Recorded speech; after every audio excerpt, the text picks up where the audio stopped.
ये आकाशवाणी दिल्ली है। कृपया हमारे अगले कार्यक्रम की प्रतीक्षा कीजिए। ये आकाशवाणी है। लीजिए सुनिए भेंट वार्ताओं पर आधारित रूपक आपातकाल।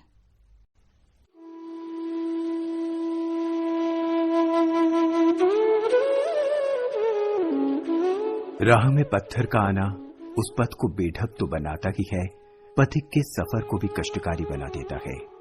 पूरी दुनिया में प्रजातंत्र के लिए मिसाल बन चुके भारत की राह में अनेक ऐसे पत्थर और ज्वालाएं आई जिसने इस मिसाल को भस्म करने की भरसक कोशिश की। संविधान के पन्ने बिखर गए, आस्था के दीप बुझ गए, चेतना बेबस हो गई, मूल्य और प्रतिमानों की बलि चढ़ गई, सिद्धांत और विचार मूल्यांकन को तरस गए, औचित्य के तराजू आंखों की पट्टियों को निहारते रह गए। अराजकता, दुर्व्यवहार और अविवेक खिलखिलाकर हंसने लगे। अभिव्यक्ति के दरवाजे सींखों की ओर मुड़ गए। मुंबई के वरिष्ठ लेखक, फिल्म निर्माता और निर्देशक श्री अरुण शेखर। भारतीय लोकतंत्र के इतिहास में 25 जून 1975 का दिन विवादित मोड़ माना जाता है। इस दिन तत्कालीन प्रधानमंत्री इंदिरा गांधी ने संविधान के अनुच्छेद 352 का उपयोग करते हुए देश में आपातकाल की घोषणा कर दी थी। यह आपातकाल 21 महीनों तक चला। आज इसे भारतीय इतिहास में काला दिन कहा जाता है। जनता के मौलिक अधिकारों का हनन कर दिया गया था।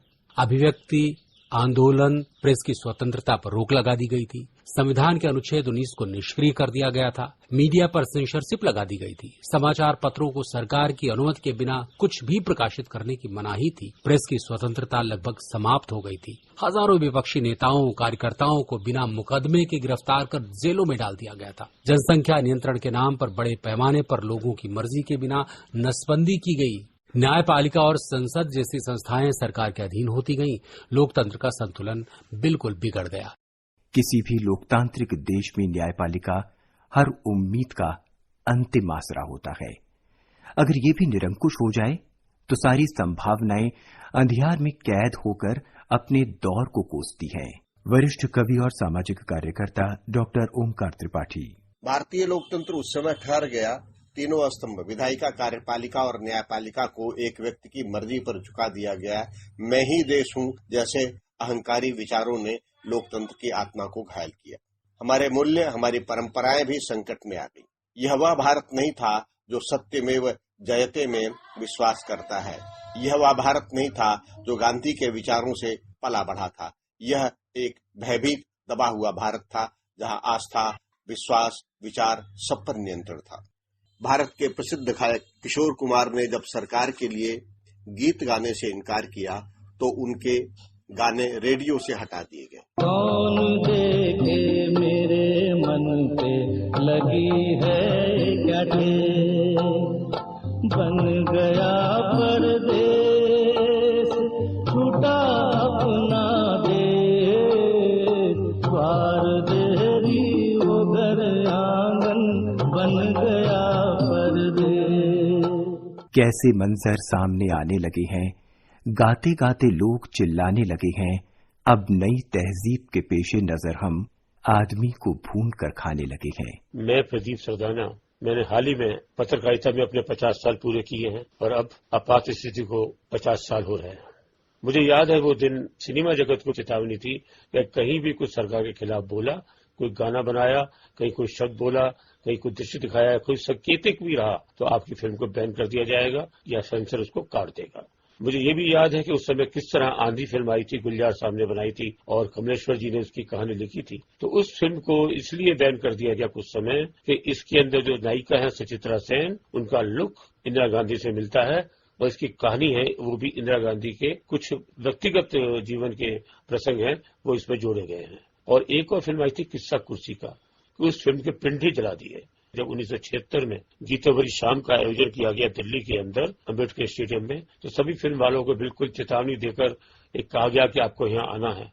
तो जिसका बहुत लोगों ने विरोध किया और किशोर कुमार और देवानंद जैसे लोगों ने तो आने से बिल्कुल मना कर दिया कि हम नहीं आएंगे। तो इसका परिणाम यह हुआ कि किशोर कुमार के गाने रेडियो पर बैन कर दिए गए। इसी तरह देवानंद से जुड़ी फिल्में न दिखाई जाएंगी दूरदर्शन पर, न उनसे जुड़े कोई फिल्मों के प्रसंग, उनके गाने भी नहीं दिखाए जाएंगे। अखबारों के दस्तरों की लाइट काट दी गई थी जिससे वो रह छप सकें और बड़ी मुश्किल से कुछ अखबार प्रकाशित हो सके थे और जो भी खबर छपती थी उसकी मॉनिटरिंग होती थी और इनके नेता, इनके लोग, इनके प्रतिनिधि आकर सबको देखते थे। खुली चेतावनी थी अगर ऐसा हुआ तो अखबार को बंद कर दिया जाएगा। अखबार मेरे, विचार मेरे, जहन मेरा, कलम मेरी, व्यक्तित्व के हर तत्व की सत्ता इंसान की अपनी थी। जन्मजात होती भी है, होनी भी चाहिए, मगर ये एक ऐसी खालिक थी जो हर कलम के भाल पर धब्बा बनकर उभरी। वरिष्ठ पत्रकार और पूर्व सांसद श्री तरुण विजय। एक काला अध्याय प्रारंभ हो गया। कोई बोल नहीं सकता, कोई लिख नहीं सकता। उस समय मुझे याद है हिंदुस्तान टाइम्स में बीजी वर्गीज संपादक थे और उन्होंने इमरजेंसी का विरोध अपने संपादकीय को बिल्कुल कुछ नहीं लिखा, ब्लैंक रख के उसका विरोध किया था। हम लोग देहरादून में थे उस समय, लोकवाणी समाचार हम निकालते थे। उस समय साइक्लो स्टाइल मशीन होती थी जिसपे काली स्याही लगाते थे और जो छापना होता था उसको रोलर से बार बार निकाल के हम लोग छापते थे। जितना संभव हो सकता है संपादकीय लिखे और धर्मी भारती उस समय धर्म युग के संपादक थे, तो उन्होंने बड़ी हिम्मत करते हुए 4 पंक्तियां लिखी। खलक खुदा का, मुल्क बादशाह का, हुकुम शहर कोतवाल का, हर खास और आम को आगाह किया जाता है कि खबरदार रहें और अपने अपने घर के किवाड़ों को कुंडी लगाकर बंद कर लें, गिरा दें खिड़कियों के पर्दे और अपने बच्चों को सड़क पर न भेजें। मगर बच्चे तो बच्चे होते हैं, उनकी छटपटाहट को भला कौन रोक सकता है। लाठी के कद से भी छोटे इन मासूमों ने लोकतंत्र की रक्षा के लिए सब कुछ सहा। वरिष्ठ लेखक और समीक्षक श्री सूर्यकांत शर्मा। हमें याद है हम स्कूली शिक्षा के पड़ाव पर थे, 8वीं के आसपास, तो हम सब में एक रोष सा फैला और यह स्वाभाविक है कि कैशोर्य में संवेदना अधिक होती है।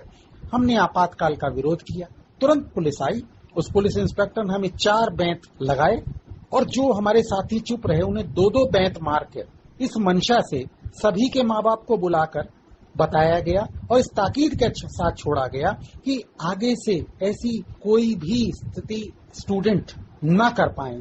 ये लोकतंत्र पर एक अमिट गहरे से रिश्ते नासूर सी अश्वत्थामा का स्थिति है जिसने भारतीय मूल्यों परंपराओं को ताक पर रख दिया और लोकतंत्र जैसे पावन मंदिर की पवित्रता अक्षुणता को होम कर दिया। सत्ता, मोह, लालच, अमानवीय क्रूरता और अति महत्वाकांक्षा की यह एक बेशर्म पराकाष्ठा थी। इस आपातकाल को तत्कालीन सरकार ने अपने विरोधियों को दबाने, कुचलने और सदा के लिए सबक सिखाने के लिए प्रयोग किया था, जिसने भारत के जनमानस को उसी अंग्रेजी शासन के दमन की याद दिला दी। यह भी महसूस कराया कि अंग्रेज भले ही चले गए हों, लेकिन उनके जैसी सोच और मानसिकता वाले काले अंग्रेज अभी भी भारत पर काबिज रहे हैं।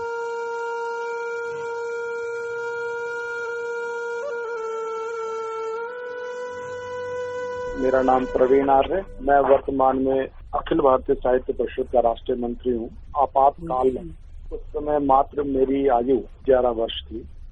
हमारे पास एक डायरी थी, छपी थी, क्योंकि मेरे पिताजी भी सक्रिय कार्यकर्ता थे। पड़ोस के एक परिवार ने मुखबरी कर दी थी कि वो डायरी हमारे पास है, क्योंकि आपातकाल की घोषणा होते ही मेरे पिताजी भूमिगत हो गए थे। उस कारण मुझे भी पुलिस के अत्याचार से 2-4 होना पड़ा। बुरी तरह मेरी पिटाई की गई और मुझे 2 दिन के लिए जो हमारे कृष्णानगर में चौकी थी में मुझे ले जा करके 2 दिन रखा गया। कोई ढंग का खाना नहीं दिया जाता था, बात बात पर थप्पड़ मारे जाते थे और यही बुलवाया जाता था जो डायरी, क्योंकि वो डायरी इसलिए महत्वपूर्ण थी क्योंकि वो डायरी अपने आप में एक दस्तावेज थी। उसमें सभी प्रमुख वरिष्ठ अधिकारियों के टेलीफोन नंबर थे। खैर वो डायरी हमारे यहाँ से तो नहीं पकड़ी गई, लेकिन कहीं और से पकड़ में आ गई तो अधिकतर लोगों की गिरफ्तारी हुई। उस समय दिल्ली यूनिवर्सिटी के जो ऑफिस बेरियर थे, हेमंत बिश्नोई जी को बर्फ की सिल्लियों पे लिटा करके लाठियां बरसाई जाती, मिर्ची का घोल का पानी पिलाया जाता था, अब भी हेमंत बिश्नोई जैसे कार्यकर्ता हमारे वरिष्ठ साथियों ने उनके आगे घुटने नहीं टेके। आपातकाल संघर्ष समिति के अध्यक्ष श्री धर्मवीर शर्मा। आपातकाल में पुलिस ने मुझे 2 बार गिरफ्तार किया और एक बार तो गुंडा एक्ट भी लगाया गया। सबसे पहले रामजस कॉलेज से गिरफ्तार हुआ 11 जुलाई 1975 को। उसके बाद होशकाजी थाने से गिरफ्तार हुआ गुंडा एक्ट में 25 दिसंबर 75 को। फिर मैंने सत्याग्रह किया श्रीमती मनीन पटेल जी के साथ।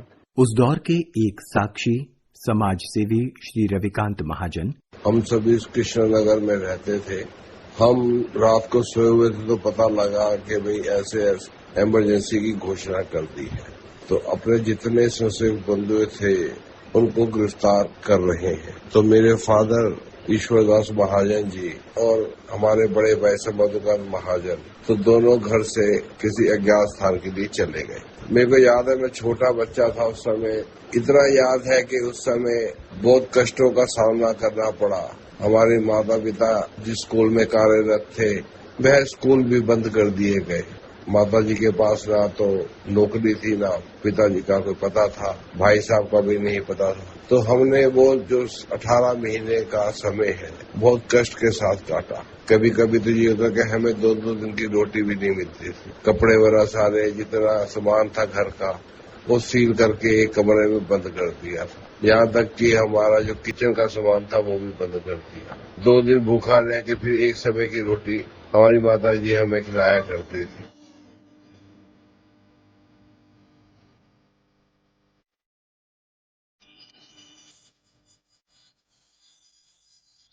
घनघोर काली घटाएं छा गई थी। हवाएं प्रतिकूल हो चुकी थी। पर्वत हिलने लगे थे। सागर उबलने लगे थे। हृदय बेबस था।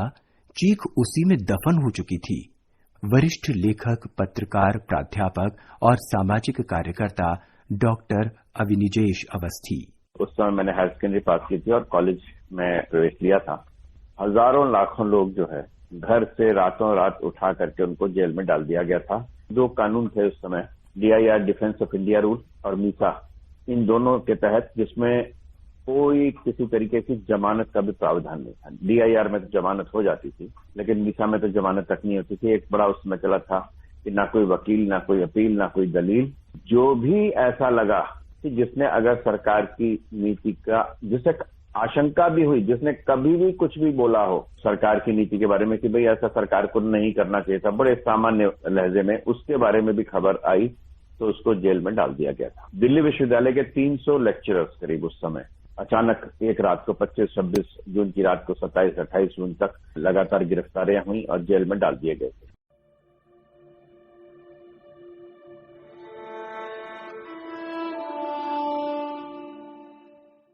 मैं बलबीर दत्त रांची से बोल रहा हूँ।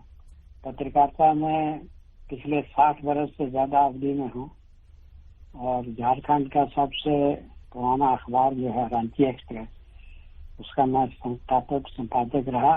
मेरी एक किताब है इमरजेंसी का कहर और सेंसर का जहर। खास बात जो बताने की है वो ये है कि इमरजेंसी लगते ही टेलीप्रिंटर से न्यूज एजेंसी के जो समाचार थे वो हटा देने के लिए कहा गया। जयप्रकाश नारायण, अटल बिहारी वाजपेयी, मोरारजी देसाई वगैरह का। तो कई जगह तो ये समाचार पहुंचा ही नहीं और जहाँ पहुंचा तो वहाँ हटा देने के लिए कहा गया। तो मैं जिस अखबार से संबद्ध था उस समय, उसका एडिटोरियल जो है वो ब्लैंक छोड़ दिया गया था। तो उस पर भी शो कॉज नोटिस हुआ। इमरजेंसी के दौरान करीब 250 पत्रकारों को गिरफ्तार कर लिया गया था, जिनमें कई अखबारों के एडिटर भी थे और बहुत से अखबारों की मान्यता रद्द कर दी गई थी, उनके विज्ञापन रद्द कर दिए। सरकारी नौकरियां तो खतरे में थी ही, निजी नौकरियों पर भी भय का साम्राज्य छा चुका था। वरिष्ठ लेखक, पत्रकार और सामाजिक कार्यकर्ता श्री रामेश्वर मिश्र पंकज। संपूर्ण क्रांति आंदोलन के समय मैं रीवा मध्य प्रदेश में एक नए प्रारंभ दैनिक समाचार पत्र उप संपादक था। मैं संपूर्ण क्रांति आंदोलन की सभाओं में भाग लेता था। मैं श्री कौशल प्रसाद मिश्र एडवोकेट के घर के बगल में सिविल लाइंस में रहता था, किराए के आवास में।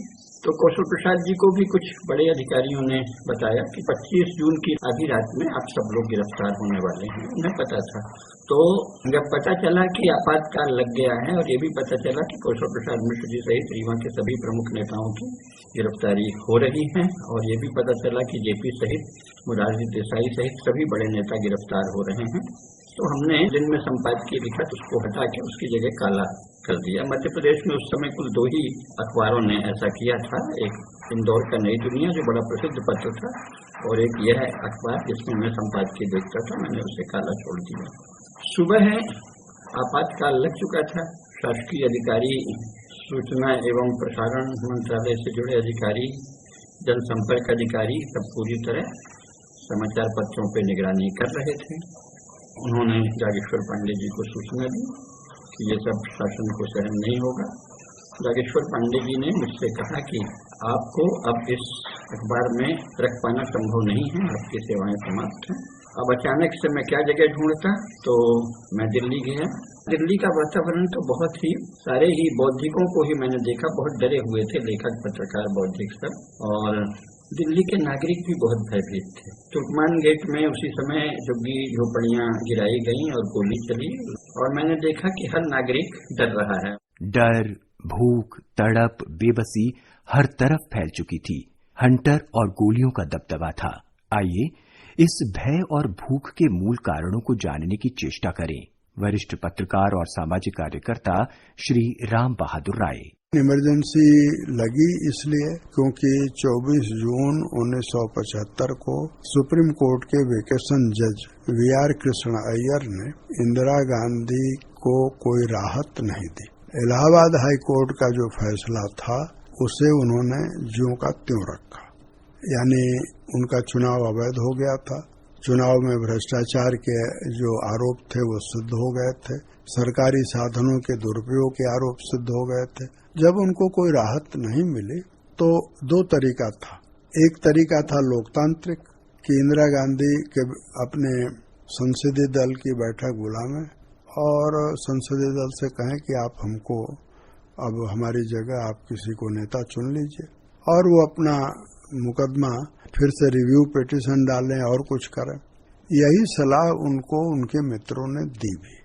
एक सेमिनार नाम की मैगजीन निकलती थी उन दिनों, उसको रमेश थापर और राज थापर पति पत्नी निकालते थे। राज थापर और रमेश थापर की इंदिरा गांधी से दोस्ती थी। राज थापर ने अपना मेमोयर लिखा है, उसको मैं एक दिन पढ़ रहा था। राज थापर लिखती हैं कि जब हम सेमिनार के दफ्तर गए, कनॉट प्लेस में ही उनका दफ्तर होता था, तो उनके दफ्तर के एक सहायक ने सूचना दी कि इंदिरा गांधी अपना मुकदमा हार गई है। ये 12 जून 1975 की बात। उनको विश्वास नहीं हुआ, किसी को भी विश्वास नहीं था कि जगमोहन लाल सिन्हा इंदिरा गांधी के खिलाफ फैसला सुनाएंगे। मुझे याद है 12 मई 1975 को अटल बिहारी वाजपेयी रांची पहुंचे थे। उनकी प्रेस कॉन्फ्रेंस के बाद एक सीनियर जर्नलिस्ट ने उनसे पूछा कि आपको क्या लगता है जगमोहन लाल सिन्हा क्या करेंगे, इंदिरा गांधी के मुकदमे का क्या होगा? तो वाजपेयी जी ने जवाब दिया कि कौन जज है जो प्रधानमंत्री के खिलाफ फैसला सुनाएगा, लेकिन जगमोहन लाल सिन्हा ने सुनाया। राज थापर को भी ये विश्वास नहीं हुआ, तो उन्होंने गिरिलाल जैन, उस समय जो टाइम्स ऑफ इंडिया के कॉरेस्पॉन्डेंट रहे होंगे, को फोन किया। गिरिलाल जैन ने कहा कि खबर सही है। तो राज थापर ने रमेश थापर से कहा कि तुम इंदिरा गांधी को फोन करो। उन्होंने फोन किया। प्रधानमंत्री के निवास से उषा भगत एक महिला होती थी उन दिनों, उन्होंने फोन उठाया। वो रमेश थापर को जानती थी। उन्होंने कहा कि मैडम से मैं पूछती हूँ और आपको बताती हूँ। मैडम से उन्होंने पूछा। मैडम ने कहा कि रमेश थापर को कहो कि आना चाहते हैं तो आ जाएं, लेकिन मैं बात नहीं कर पाऊंगी। तो रमेश थापर गए नहीं। रमेश थापर और राज थापर उनके निजी मित्र थे और वो सलाह देना चाहते थे कि आप लोकतांत्रिक तरीका अपनाइए, तानाशाही का रास्ता मत चुनिए। लेकिन उन्होंने तय कर लिया था कि नहीं, हमको तानाशाही के रास्ते जाना है, तो उन्होंने रमेश थापर से बात नहीं की। अंततः जो है वो इमरजेंसी लगाई गई।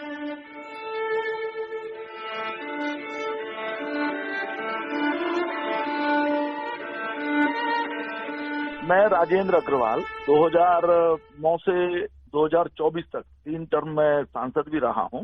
1975 में जब ये आपातकाल की घोषणा हुई थी, पीलीभीत में मैं था, तो वहीं पर 28 जुलाई 1975 को मेरी भी गिरफ्तारी हो गई और एफआईआर में जो लगभग एक प्रकार के झूठे मुकदमे सब पर लगाए गए थे, कहीं कोई रेत की पटरी उखाड़ रहा है, तार काट रहा है, इस प्रकार के, तो वो बाद में न्यायिक समीक्षा के अंदर वो मुकदमे टिके नहीं। तो डिफेंस ऑफ इंडिया रूल जो डीआईआर था, उसमें लगभग 15-16 महीने मैं उसमें रहा, पीलीभीत जिला जेल के अंदर में बंदी रहा और फिर मुकदमे में मैं भी छूट गया। मेरे मुकदमा, क्योंकि मैंने जैसा कहा कि सारे मुकदमे झूठे थे, मिथ्यारोप उसमें के अंदर लगाए गए थे, लेकिन मेरी मुक्ति का आदेश हुआ तो पीलीभीत जिला जेल की ड्योढ़ी में ही मुझको वो मीसा के अंतर्गत बंदी बना लिया गया, maintenance of internal security act, और वहां से ले जाकर के मुझको फिर बरेली सेंट्रल जेल में मुझको निरुद्ध कर दिया। लगभग 5.5-6 महीने में वहां रहा मैं। यानी वो सारा का सारा इतिहास है, काला एक अध्याय है देश के लोकतंत्र के अंदर, चाहे वो जुडिशरी हो, चाहे वो मीडिया हो, चाहे वो कार्यपालिका हो, प्रत्येक जो स्तंभ है लोकतंत्र का, उसका दमन किया गया। युद्ध और मानवीयता के हर काल में कुछ नियम और मूल्य होते हैं, मगर आपातकाल में ये मूल्य भी पराजित हो चुके थे। एएनआई से एक बातचीत में बोलते हुए केंद्रीय रक्षा मंत्री श्री राजनाथ सिंह, कुछ लोग अभी भी जानते नहीं हैं कि क्या हुआ था, और वो है इमरजेंसी का किस्सा। जिन लोगों ने तानाशाही इम्पोज की इमरजेंसी के माध्यम से, वो लोग हम लोगों पर तानाशाह होने का आरोप लगाते हैं। आपको जेल में क्यों डाला गया था उस वक्त? इमरजेंसी को लेकर लोगों के अंदर जागरूकता पैदा करते थे कि किस प्रकार से ये इमरजेंसी घातक है। आपकी माँ का निधन हुआ, ब्रेन हेमरेज हो गया था, तो 27 दिन हॉस्पिटल में रही, डेथ हो गई, लेकिन मेरी रिहाई नहीं हुई, मुझे पैरोल भी नहीं दिया गया। कह दे माँ अब क्या देखूं, तुझ में अम्लान हंसी है, इसमें अजरस्र आंसू जल, तेरा वैभव देखूं या जीवन का क्रंदन देखूं। महादेवी वर्मा की इस रचना के आलोक में माननीय प्रधानमंत्री श्री नरेंद्र मोदी, उस समय अटल बिहारी वाजपेयी जी भी जेल में थे।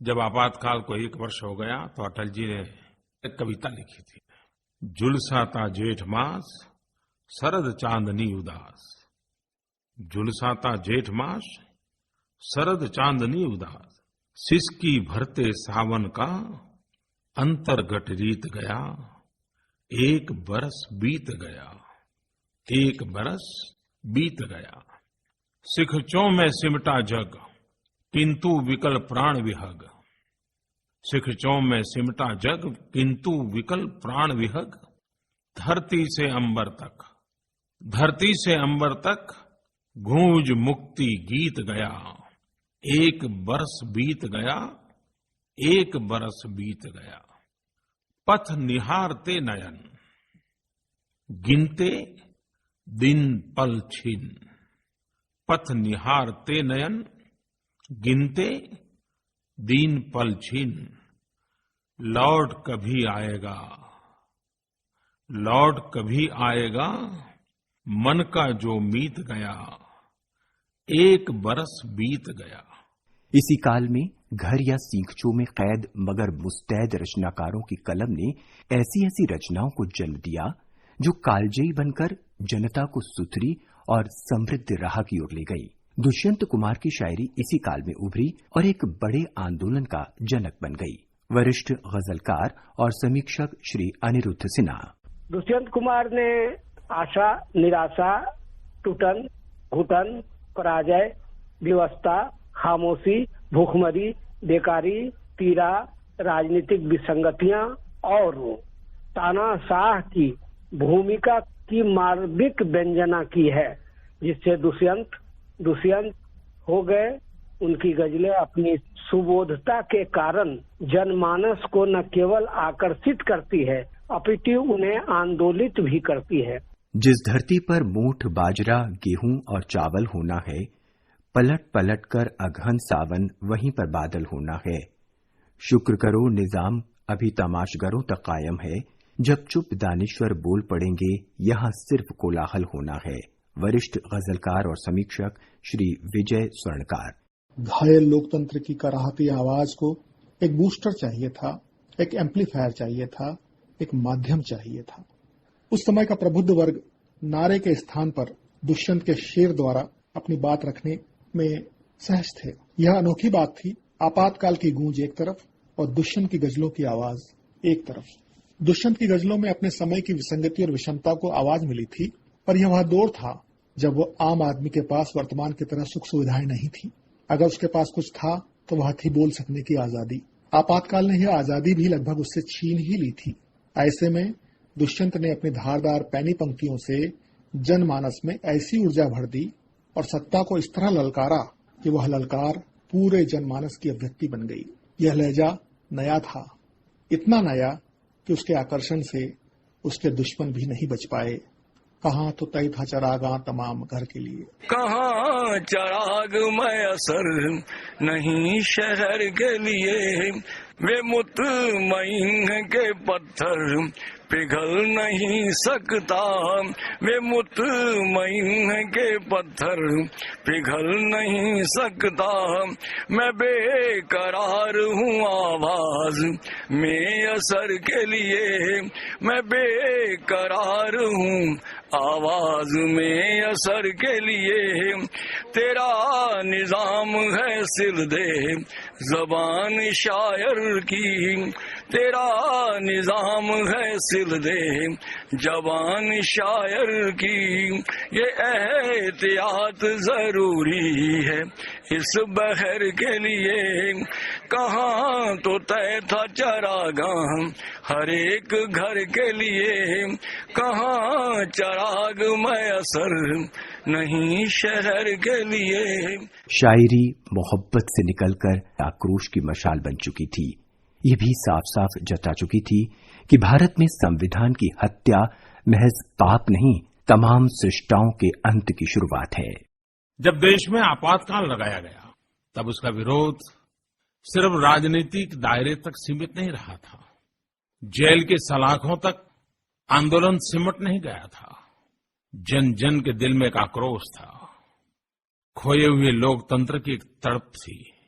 आपातकाल में देश के हर नागरिक को लगने लगा था कि उसका कुछ छीन लिया गया है। जिसका उसने जीवन में कभी उपयोग नहीं किया था वो भी अगर छीन गया है तो उसका एक दर्द उसके दिल में था। और ये इसलिए नहीं था कि भारत के संविधान ने कुछ व्यवस्थाएं की हैं जिसके कारण लोकतंत्र पनपा है। समाज व्यवस्था को चलाने के लिए संविधान की भी जरूरत होती है, कायदे कानून नियमों की भी आवश्यकता होती है, अधिकार और कर्तव्य की भी बात होती है। लेकिन भारत गर्व के साथ कह सकता है कि हमारे लिए कानून नियमों से परे लोकतंत्र हमारे संस्कार है, लोकतंत्र हमारी संस्कृति है, लोकतंत्र हमारी विरासत है।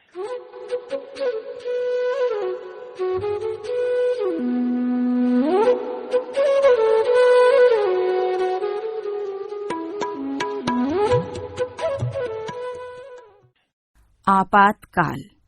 अभी आप भेंट वार्ताओं पर आधारित ये रूपक सुन रहे थे। वाचन स्वर नवीन सक्सेना का था। प्रस्तुति सहयोग जय सिंह का। आलेख और प्रस्तुति राम अवतार बैरवा की थी। ये कार्यक्रम आकाशवाणी दिल्ली से प्रसारित किया गया।